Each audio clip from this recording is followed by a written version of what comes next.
Hello all, మేము వేములవాడ వెళ్తున్నాం. అది కూడా ఫస్ట్ టైం. మార్నింగే స్టార్ట్ అవుదాం అనుకున్నాం కానీ చాలా లేట్ అయిపోయింది. వెళ్ళేసరికి కూడా లేట్ అయిపోయింది. ఇంకా మేము వెళ్ళింది మండే కాబట్టి చాలా అంటే చాలా రష్ ఉండి, చూడండి ఎంత రష్ ఉంటుందో. ఇక్కడ స్టాల్స్ ఉంటే చాలామంది కొనుక్కుంటున్నారు. మేము కూడా చిన్న చిన్న షాపింగ్ చేసి అయితే వెళ్ళాము. చూసారా ఎంత రష్ ఉన్నారో. ఇంకా నేను చూడగానే చాలా భయపడ్డాను. మా మమ్మీ మా డాడీ ఆల్రెడీ వచ్చారంట కానీ నేను ఫస్ట్ టైం రావడం. ఇదేంటి ఎద్దులు ఇలా తిప్పుతున్నారు అని అడిగితే ఎవ్రీ టైం ఇలానే తిప్పుతారు అని చెప్పారు మాట మా మమ్మీ మా డాడీ. నాకు తెలియదు, నేను ఫస్ట్ టైం వచ్చాను కాబట్టి.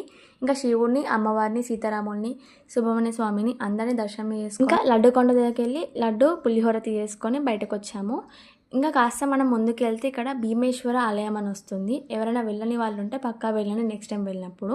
ఎందుకు అంటే ఇక్కడ శివుడు చాలా బాగుంటాడు, ఇంకా అర్చన కూడా చేస్తారు. మనకైతే ఎంట్రన్స్ దగ్గర ఒక దీపం ఉంటుంది, దానికోసం కూడా టోకెన్ తీసుకోవాలి. అక్కడ ఉన్న ఆయిల్ని పోస్తే మనకున్న గండనని పోతే ఇంకా బిలీవ్ చేస్తాం. ఇంకా పక్కనే ఆంజనేయ స్వామి టెంపుల్ ఉంటే అక్కడ దర్శనం చేసుకుని ఇంకా రిటర్న్ అయ్యాము. వెళ్ళి లంచ్ చేసి ఇంకా నిజామాబాద్కు స్టార్ట్ అయ్యాము. Thank you for watching. Don't forget to like, share, subscribe to Samona Chaudhary channel. Bye bye.